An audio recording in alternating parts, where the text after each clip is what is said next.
We talked about the animal cell, and now we have to look at the plant cell. If you look at this picture that's up here, you'll see that here is our animal cell. It has all of the organelles that we just discussed, and over here is our plant cell. They share an awful lot in common. The cytoskeleton are the microtubules and things that we talked about with the animal cell, the peroxisomes, mitochondrion, the ribosomes, the rough and smooth endoplasmic reticulum, the nucleus, Golgi apparatus, lysosomes, and the plasma membrane. So we don't have to go through these again because these are all things that the plant and animal cells actually share. What we will look at now are these 5 things right here: the large central vacuole, the tonoplast, the chloroplast, the plasmodesma, and the cell wall. If you look at a plant cell has a membrane. Do you see this real thin blue line? That's the plasma membrane.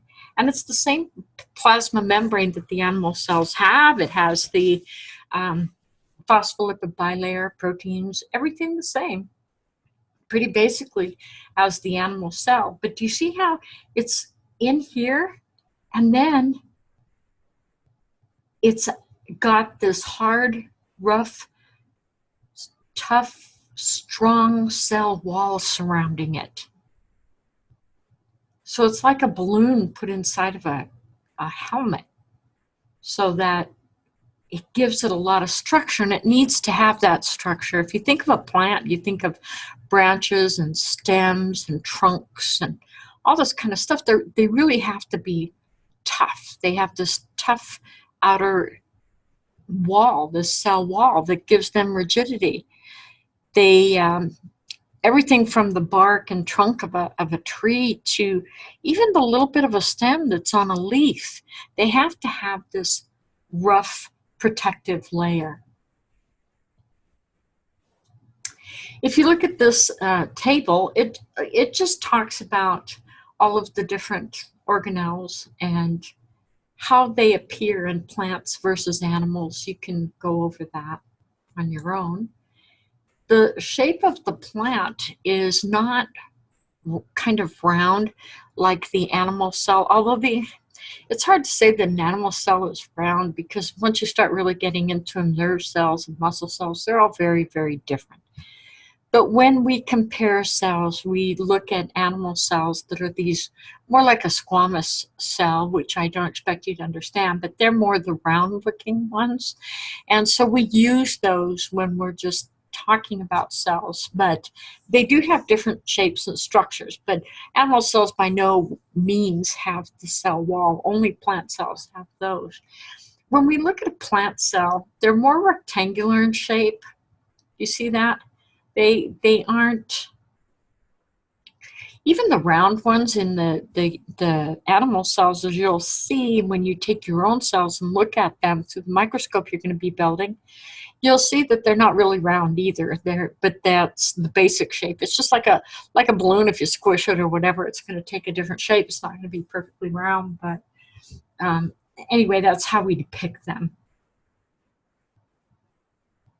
If you look here at the cell of the plant, you'll see here's the cell membrane, very similar to the animal. And then here's the tough, very sturdy cell wall. This is a cell, and you can see how different it is compared to this animal cell, very differently shaped. When you look at these, you'll see a lot of different structures.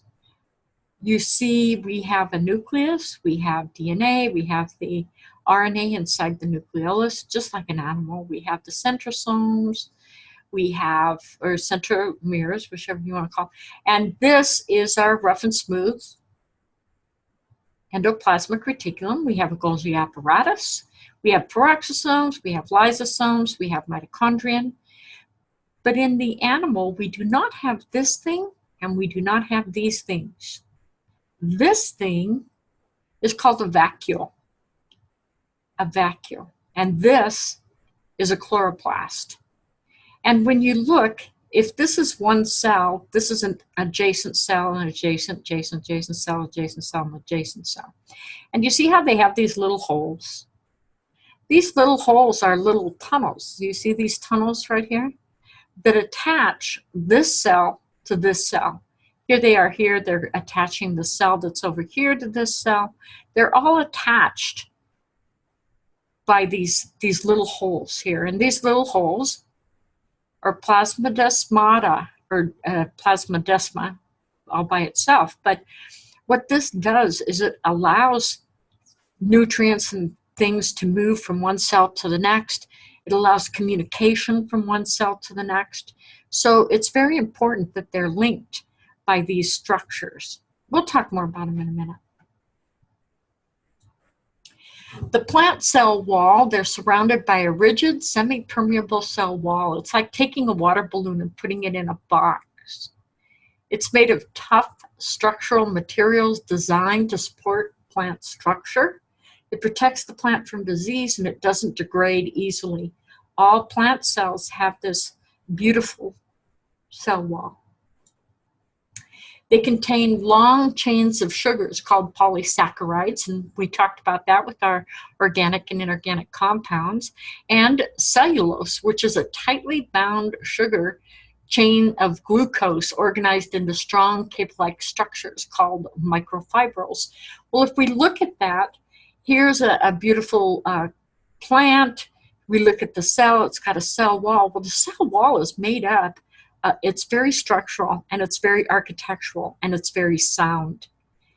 And depending on what plant you're looking at, you're going to have hemicellulose, cellulose, and ligand. These are the three very strong sugars that help form the cell wall.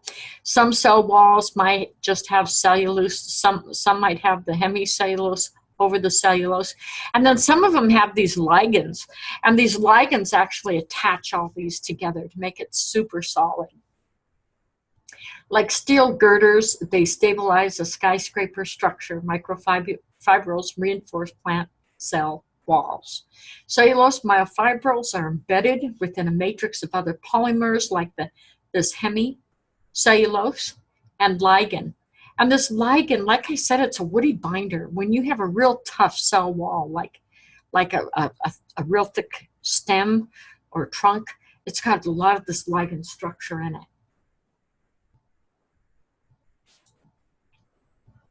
And here's a picture of, again, here's the plasma membrane. And this is exactly like the animal cell. And you can see it's got the phospholipid bilayer. Here's the head and the two tails, and the head and the two tails. It's got the phospholipid bilayer membrane with water on both sides. It's got the proteins. Here's a glycoprotein. Here's an integral protein. And some of these are just peripheral proteins, just like the animal cell. Now, if we take this plasma membrane, here it is. Here's the plasma membrane. Now it's completely surrounded by this cell wall structure. See that? And do you see all these different components that bind and bind and bind and bind and bind them together? And that's what gives it its really tough woodiness. And some have more, some have less, depending on what we're looking at. Here again are the plasmodesma. They're microscopic channels that connect the cell walls of plant cells and allow them to move substances back and forth, enable transport and communication between them. We looked at them when we looked at this structure right here. Nope, not that one, the one above it. Right here, we see them. That's what these holes are. And here we see them from another view. Now, see how they will connect each other. And here you can see how they will continue to move along here in the cytoplasm to transmit any communication or drop off any things it is that they want to share. Nutrients of some kind, water, all those types of things. So you have a apoplastic pathway, which is through the wall here. And then you have the symplastic pathway, which just travels through the cytoplasm. And are you interested in you memorizing that? No. Just know what this is, okay? The vacuole. If you look at a cell, a plant cell, that vacuole is going to take up a large portion of the cell. It's important because this is what holds, I guess, retains water. And you want this to be big and thick and plump and filled with water, because then you have a big, plump, beautiful cell. So 80 to 90% of the volume in a cell could be the vacuole, depending on how much water it has.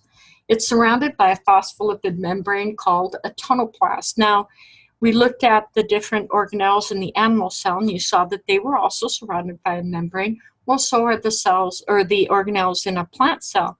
And here, when we have our vacuole, basically what the vacuole is a space, like the space inside of a balloon, that can be filled with water and what's called a cell sap. And cell sap is mostly water, but just like cytoplasm, it has all the salts, minerals, proteins, even pigments and other cellular materials. So it takes in cytoplasm, is what it is. With adequate amounts of water, the vacuoles swell and increase what's called turgor pressure. Turgor pressure is what gives plants that healthy, upright, plump healthiness. When a plant starts to wilt, it's because these vacuoles have lost turgor. And what that means is that they've emptied. The vacuoles have emptied. Now remember, a vacuole can take up to 90% of the volume of the inside of the cell. So if it starts to lose water, if it starts to dehydrate, then those cells are going to shrink. And what we mean by increasing turgor pressure is that this vacuole is full. When we start to lose turgor pressure, this vacuole is starting to lose its water, filling out the plant so it's plump and healthy. Without enough water, the vacuoles shrink and turgor pressure is reduced, so the plant wilts. And we've all seen that. Here's a slide that shows us very nicely what we're talking about. Here's a beautiful, healthy plant. The stems are all upright. Everything is happy and healthy and strong, and there's strength enough to hold this plant straight up. Well, as we start to dehydrate, as a plant starts to lose water out of the vacuole, then it starts to wilt. This is the wilting. Oh, and the other thing I forgot to tell you is the membrane surrounding the vacuole is the tonoplast. That's the tonoplast. And the tonoplast is simply the vacuole membrane. It's what is holding everything in the balloon. If we had a water balloon, or just a balloon for that matter, the space in the balloon would be the vacuole, and we can fill it with water. The balloon itself would be the tonoplast. So now, if we start to lose turgor pressure, which means we're losing water, we dehydrate, then if you look up here, we have a beautiful, healthy, fat, plump cell. It's full of water. This vacuole is nice and full, and it's taking up tons of space inside that cell. Well, if it starts to lose water, it's going to collapse. See that? Now, here is the cell wall, and here is the plasma membrane. This is the plasma membrane. So the membrane itself actually peels away from the cell wall as this cell collapses. When this happens, you start to get wilting. All you have to do if you have this problem is water the plant, because once water gets back in the cell, it will refill the vacuole and we'll be back to a nice, plump, happy, healthy plant. It looks like this. The other thing are the chloroplasts. Now, the chloroplasts are really important because they play the role of cell respiration that's done in plants, which is called photosynthesis.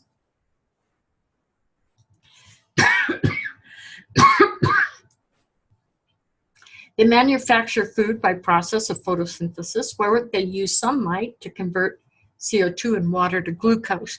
Now, we'll talk a lot more about this next week, because we'll be talking about, or not next week, but the week after, I guess. We'll start talking about it next week as we talk about cell respiration, and then we're going to get into actual photosynthesis. So you're going to be seeing the reactions that are taking place for all of this to happen, and we'll talk a lot more about it.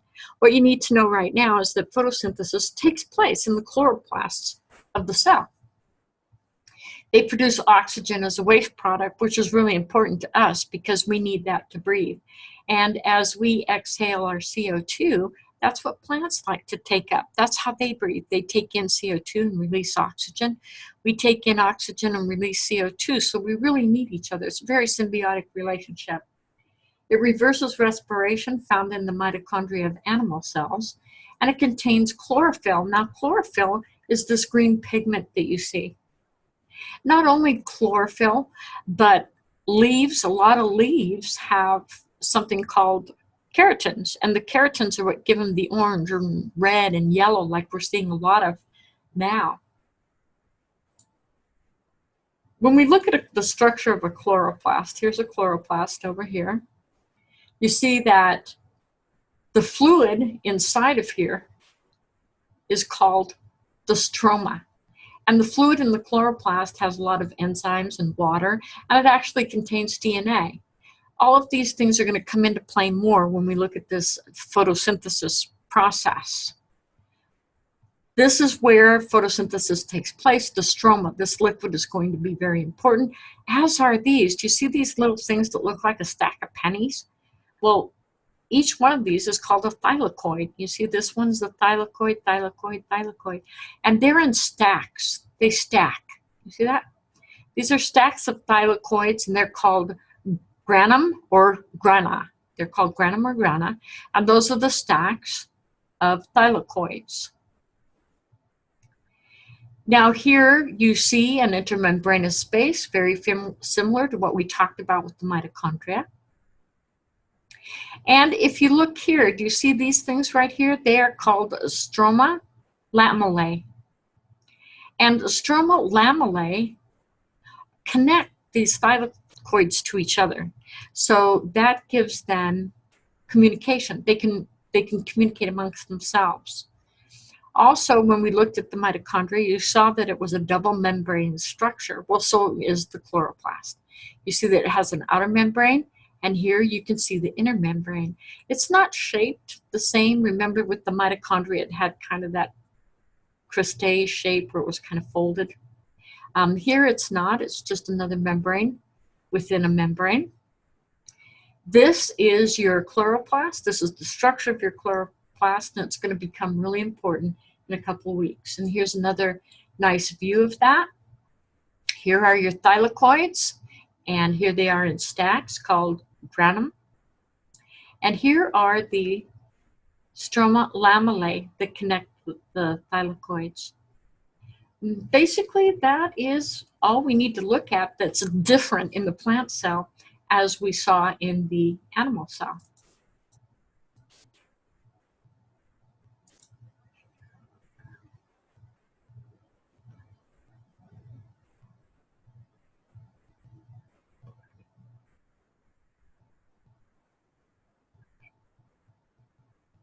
No. No. Okay, so where'd it go? Here, this is the one I want. So let's close and close that and close that. And close all of these. No.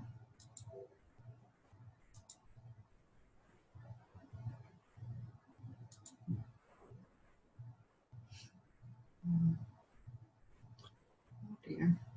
Show off windows. Okay, there we are. Come on. No.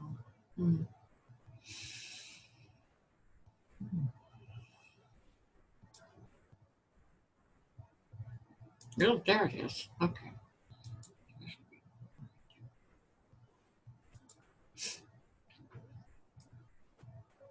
Plant cells share many of the same features as animals. Plant cells share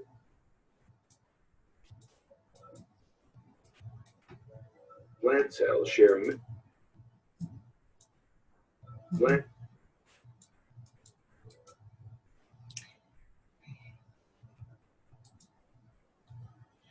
Okay, so here we're just going to look at a short clip that kind of ties it all together for us. And that will be it for your lectures on plant and animal cells. Plant cells share many of the same features as animal cells.